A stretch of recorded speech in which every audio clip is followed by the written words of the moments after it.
Now that Raul Castro has resigned as president of Cuba, does this mean that the U.S. government's decades long brutal economic embargo against Cuba will finally be lifted? Join Richard Ebeline and me in this week's Libertarian Angle as we examine that question.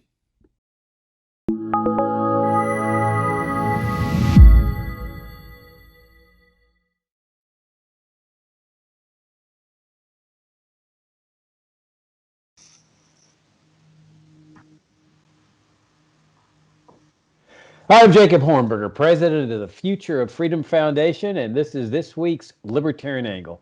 The show, as you all know, brings you the principled and compromising case for the libertarian philosophy. I'm joined by my co-host, Richard Ebeline, who teaches economics at the Citadel. Richard, good to see you again for another round of Libertarian Angle. Good to see you and to be with our viewers and listeners. Yeah, thanks for tuning in. If you're new to FFF, you can subscribe to our FFF Daily. It's a daily publication. We consider it the best libertarian commentary page on the internet on a daily basis, our Future Freedom Monthly Journal.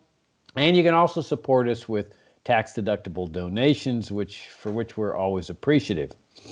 Okay, Richard, we've got a somewhat of a big event in the world taking place, and that is that the Castro regime in Cuba has finally come to an end.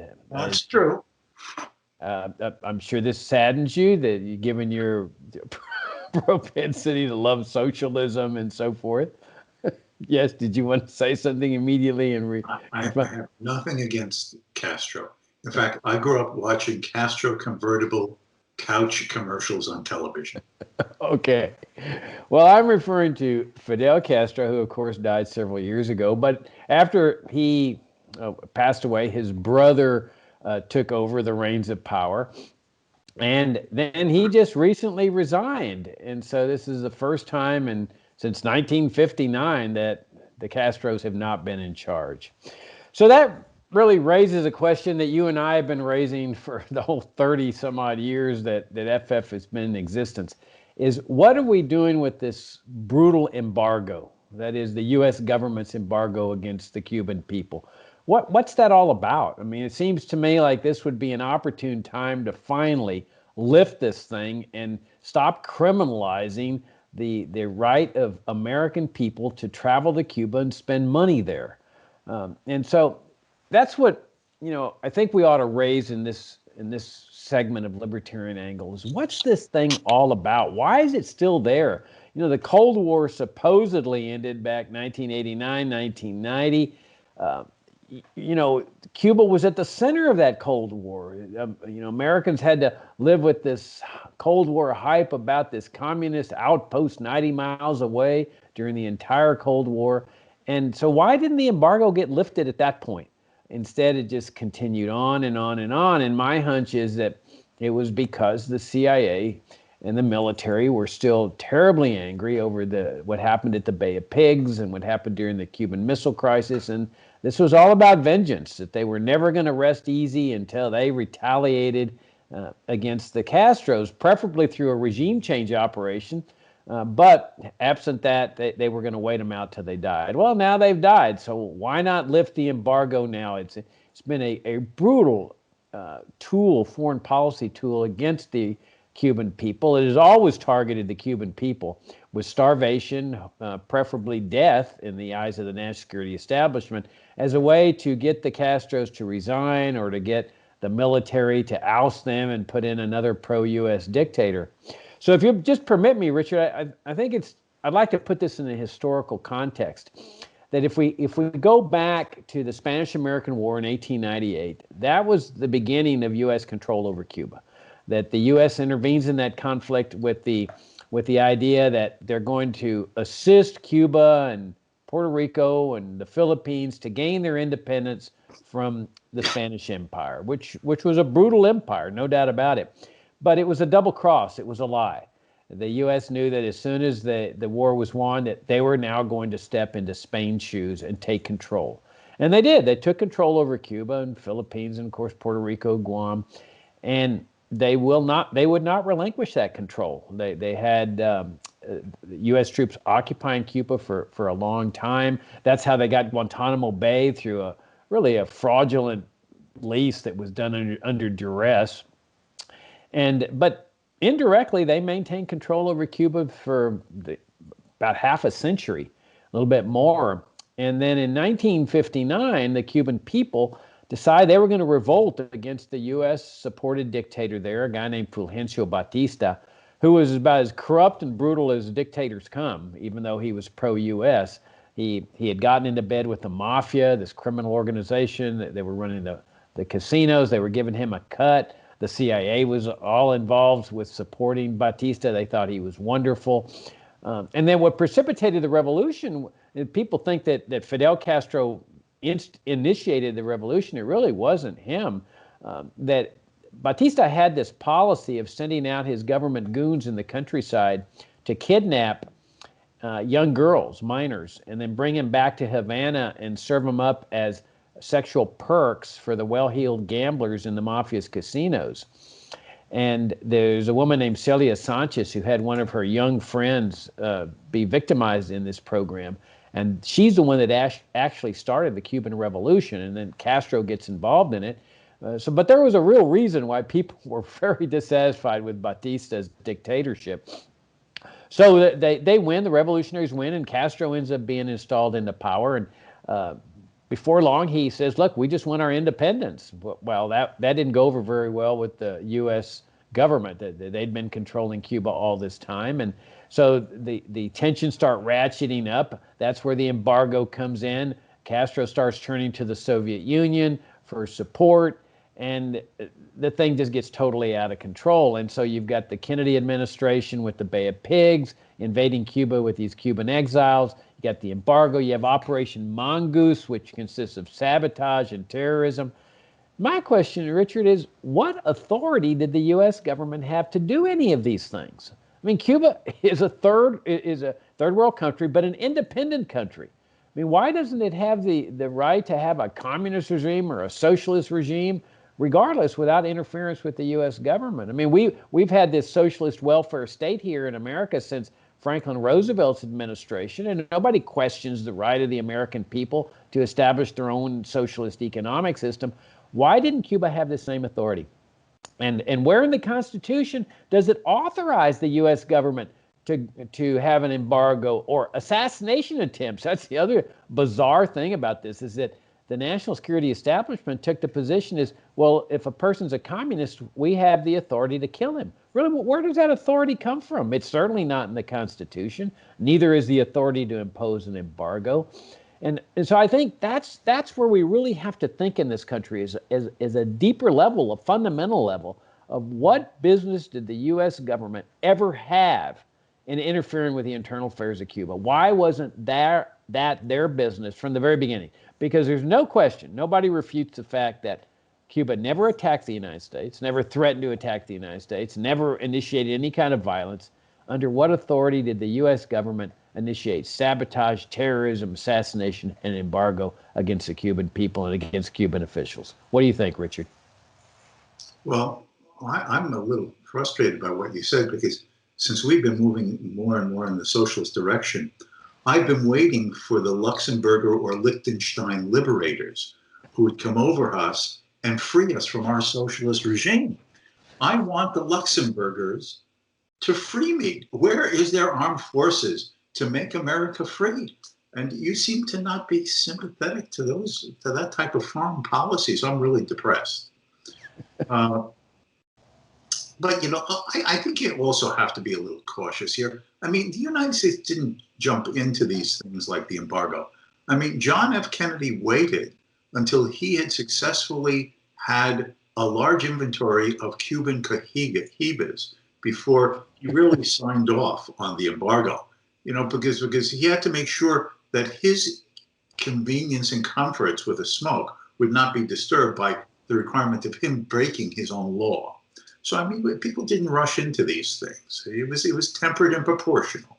But to be more serious, obviously, it's the mindset of the United States government, regardless of administration, that is Republican or Democrat, more left, more right, in the usual lexicon of these things.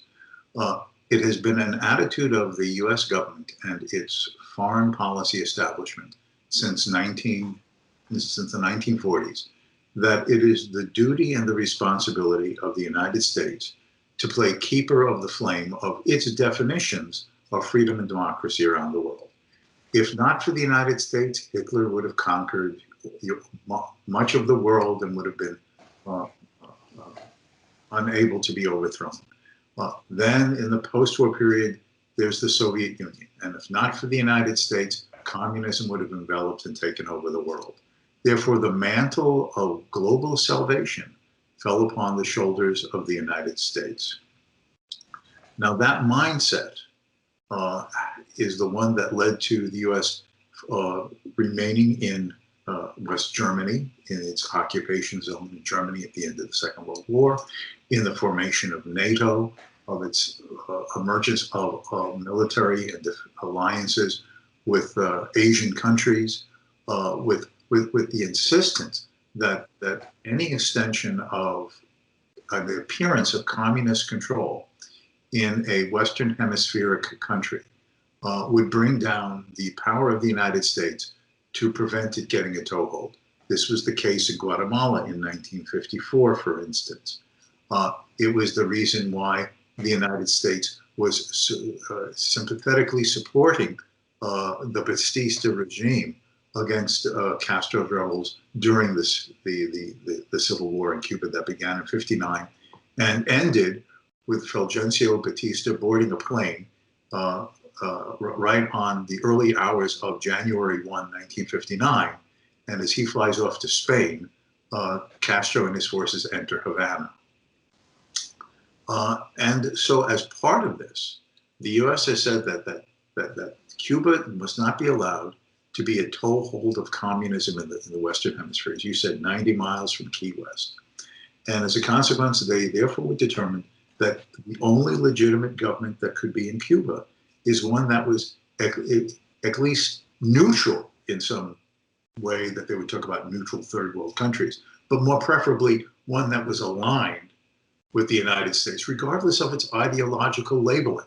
There's a story that during the Second World War, during one of his Oval Office press conferences with selected members of media, Franklin Roosevelt was asked the question, why is it that we're at war against fascists like Mussolini and Hitler, but we're supporting a fascist like the dictator Trujillo in the Dominican Republic? And the accounts I've read, the stories I've read, is that Roosevelt leaned back in his chair with his cigarette holder, in his mouth, in that inclined direction. And he said, Trujillo is a fascist, but he's our fascist. Now that's the mentality, okay? That is the mentality that the US government has had. During the entire Cold War, the idea that it was the free world versus totalitarianism was what became an umbrella under which the US government was willing to give political, military, and economic support to virtually any dictator, however brutal and cruel and oppressive, in Africa and Asia and Latin America, as long as it either formally or informally aligned itself on the American side in Washington's conflict with Moscow. That led to this insistence that, as well as part of this, the United States had to do everything, having agreed as a result of the Cuban Missile Crisis not to attempt an invasion of Cuba anymore, to quarantine it, right? To quarantine it. And part of this quarantine effort of US policy ever since then has been the idea that we impose an embargo, do not allow Cuba to prosper by trade, by exchange, by investment from any number of countries. In other words, intentionally or unintentionally, to tighten its connection and dependency upon the Soviet Union throughout the Cold War. Now, what was the result of the embargo, which has been in effect now for over 60 years, over 6 decades? The fact is that it has not prevented the Castro brothers, when Fidel was alive and through Raul's life, to live a life of comfort and ease. The fact is there is a communist ideological ruling class in Cuba. as it was in all of the communist countries. They're the party leaders, those who manage the government industries and staff and executive positions in the bureaucracies. They're like a ruling class. Were they denied food? Were they denied the comforts and ease and amenities of a special life better than the average Cuban? No. Upon whom has the embargo primarily fallen? It's fallen upon the average Cuban citizen. The inability to acquire dollars, the inability to import whatever goods, however meagerly, the government under its own communist controls would have allowed into the country, the inability of allowing Americans to visit Cuba. You know, the U.S. government during the Cold War would always talk about, wanting to foster cultural interactions across the Iron Curtain, to let people on the other side of the Iron Curtain experience and learn what free people are like through art, music, literature. The Cuban people weren't allowed that. They were frozen out from any opportunity to interact with, learn from, and be fostered and inspired by meeting with ordinary Americans. The U.S. was sending over artists and jazz musicians like Duke Ellington and Count Basie to Moscow. But these people were not allowed basically to go to Cuba. So basically what it was an economic and cultural stranglehold on the Cuban people. You know, there's this almost caricature image of Cuba in which you have these Cubans, to the extent that they have private cars, are driving around in these cars built in the United States before 1959, the classic Chevys. And, they become, masters of being able to mechanically keep the cars running. These people have been kept in an historical bubble by the U.S. attempt to prevent them from interacting with the rest of the world. One of the things that struck me, Jacob, is that when I started traveling in the Soviet bloc countries in the last years of the Soviet Union, is how much it had mattered to people, particularly in Eastern Europe, where foreign interactions were not as stringently regulated or prohibited as in the Soviet Union itself, how much it mattered for Poles and Czechs and Hungarians to have had the opportunity to meet Western Europeans and Americans and to interact and clandestinely get a piece of literature or a magazine or a book, or to be able to get, the old records, right? Going back a while, the old records of, decadent bourgeois jazz and rock music. This mattered to these people, and it helped inspire them to want to be, when they could throw off the shackles of the Soviet Union, as occurred beginning in 1989, right, to try to become the normal societies, which they called us, which they had seen glimmers of through the holes in the Iron Curtain, through those interactions and opportunities that did exist, and for them to want to become more open and free and prosperous. The Cubans have been kept in this hermetically sealed bubble by American embargo. Now, I'm slightly exaggerating by the following reason, because we have kept this up, but as the decades went by, other countries chose not to. Spain was interacting financially and culturally with the Cubans, a growing number of Latin American countries. Canada, how did an American get around the travel embargoes against Cuba, since no American airlines were allowed to fly directly from the United States to Havana? You went to Canada and you got a visa from the Cuban embassy to visit Cuba, but to avoid it being in your actual passport, so the U.S. Customs Authority would maybe see it at some point and confiscate your passport, and therefore you couldn't travel after that. I mean, so it wasn't as if it was absolutely closed, but the influences came from other countries. Americans were not allowed to do this, and Europeans were investing. I mean, the embargo has been going on until there was a slight loosening up during the Obama years. But the fact is, the Canadians, the French, the Spanish, they were investing in Cuba in the hotels. It's not as if we're preventing trade. So in fact, this has increasingly been symbolic and not substance. And it is one that has prevented people only 90 miles from us to interact with the country that supposedly is supposed to be the ideal of freedom. They have been denied this opportunity. They've been culturally weaker. They've been made weaker. They've been denied the degrees of freedom that interacting with Americans would have permitted, and it has been disaster. By doing this, it has helped the Cuban government retain its power over its own people. Look at the bad Americans. They won't let you trade. They won't let you have a better life. They're trying to economically strangle you. They won't let their people to come here and learn how wonderful socialism is. Okay? So in fact, it is acted as a tool for the purposes of Cuban communist propaganda. The sooner it's gone, the better. Yeah, I think you hit the nail on the head. The Cuban regime loves the embargo. They may rail against it, but they're able to use it as the excuse for why everybody's suffering. It's not their socialist system that has caused this. Oh, heaven forbid. No. If the embargo wasn't there, socialism could really prosper under the Cuban plan. Maybe not in the Soviet Union, but the Cubans could do it. And so they've used this blockade very, very effectively, what they call the blockade. That they know that if that were lifted, all of a sudden now they've got to answer the Cuban people for what they're doing to them with their socialist system. And you bring up an interesting point about the cigars, and it raises the notion of how they run this program. Because it really is hypocritical and corrupt. You know, I went to Cuba many years ago. So how do I do that? How did I do that? I went there legally, flew out of Miami.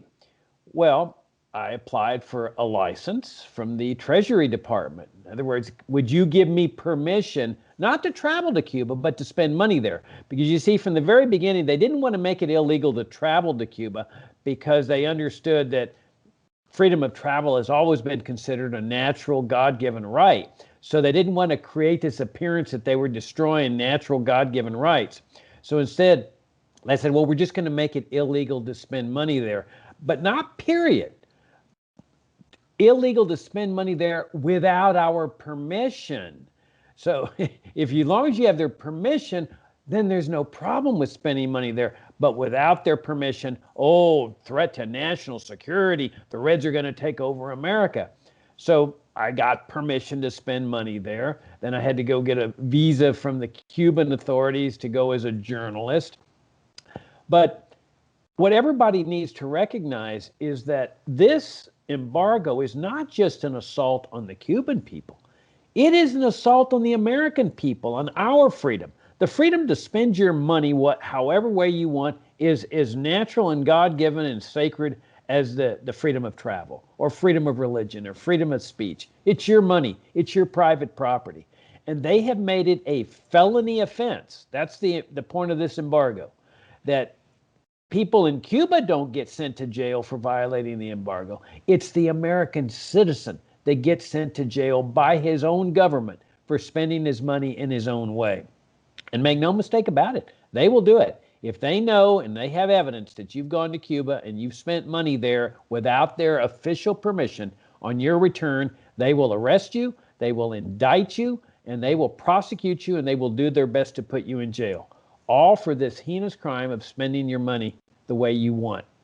So it's an infringement on our right of economic liberty. It's not just an attack on the freedom and well-being of the Cuban people to interact with the American people. Freedom of association. There's another right that is infringed upon with this embargo. And you're right, Richard. It's so counterproductive that what the embargo did was centralize power even more in the Castro regime. As things were clamping down economically, as things were compressing, not just because of the socialism, but also because of the embargo, what happens? The government starts rationing. The government says, we got an economic crisis. They do exactly what they do here in the United States. You've got an economic crisis. It's time for more government control. So if they were trying to get rid of the Castros, they were doing the exact opposite. We are supposedly a free country, and obviously I underline the word supposedly, but in order to fight socialism in another country, why adopt socialism at home? Why adopt government control? The best way to fight socialism is through freedom. Free the American people to travel and trade and spend their money any way they want. So all of a sudden you have this flood of people coming into Cuba, as you intimated, interacting with people, talking to people, spending money there, and therefore opening people's minds up to the possibilities of what life would be like without this socialist regime. That's the way you fight. I know that when I went there, I was interacting with people, and people there out in the streets, they hate their socialist system. They know that the world has left them by, but you know they loved Fidel Castro. They loved Raúl Castro because these guys established Cuba's independence from the U.S. They didn't like the CIA controlling their country. So you had this weird dichotomy where they really didn't like their socialist system, but they really liked their independence. But I interacted with people freely. There was a group there that actually were very libertarian that I met and went to a dinner with them. And in one guy's house where he invited me in, there were books by Mises and Hayek and Friedman. And this is the type of thing that would be amplified if libertarians and everybody else were free to travel there.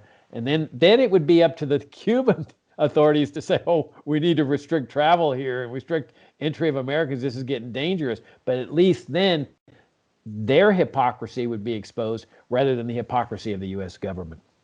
Now, let me understand the causality here. You get the U.S. Treasury to let you travel to Cuba. You spend money there. And then a few decades later, Biden becomes president and we start having even more socialism in America. I'm seeing causal links here. If only the U.S. government had not allowed you to spend $1 in Cuba, we would not have Biden as president today. You're the cause. You did it. Instead of me influencing Cuba to turn toward free enterprise, they influenced me to turn toward socialism. So better to keep Americans at home, right? Because it's too dangerous to get infected overseas. But you know, the thing is that throughout, from virtually the time that the communists came to power in the Soviet Union, and the same policy was then followed in all other communist countries, the presumption that you must hermetically seal off the people to re-educate them in the truth of socialism and the evil of communism, so that the next generation does not fall into these evil capitalist ideas. Now, in a sense, by the U.S. placing these restrictions on freedom of movement, whether to go to Cuba or go to North Korea still today, and then before, you know, even being able to, you know, travel to other communist countries, even when it wasn't prohibited, the idea that, you know, it wasn't fostered or recommended, was the idea that, you know, Americans might go over there and they're going to learn things that the American government might not want them to learn. The same way the Soviet authorities didn't want Westerners to come into the Soviet Union and indoctrinate people there with these evil capitalist ideas. I can assure you that even at the end of the Soviet regime, when I was traveling there, and all of that type of most restrictive nonsense was passed because they were allowing joint ventures then with Western companies, there was still the residue of the attitude that people should be suspicious of being seen to be interacting with Westerners, because you never know the response of the authorities if they chose to come after you. All right. On that insightful note, we're about out of time, so we'll wrap things up. Greatly enjoyed the conversation as always. Again, those of you that are new to FFF, you can subscribe to FFF Daily. We've also got a great online conference taking place right now called the National Security State and the Kennedy Assassination, which, by the way, delves a lot into U.S. government policy toward Cuba during the Kennedy administration. We've got a monthly journal called Future of Freedom, and of course, we welcome your support. Richard, I enjoyed the conversation and look forward to talking to you next week. And thanks to our viewers and listeners, and remain free. Freedom to spend, freedom to work, freedom to live, and freedom to travel.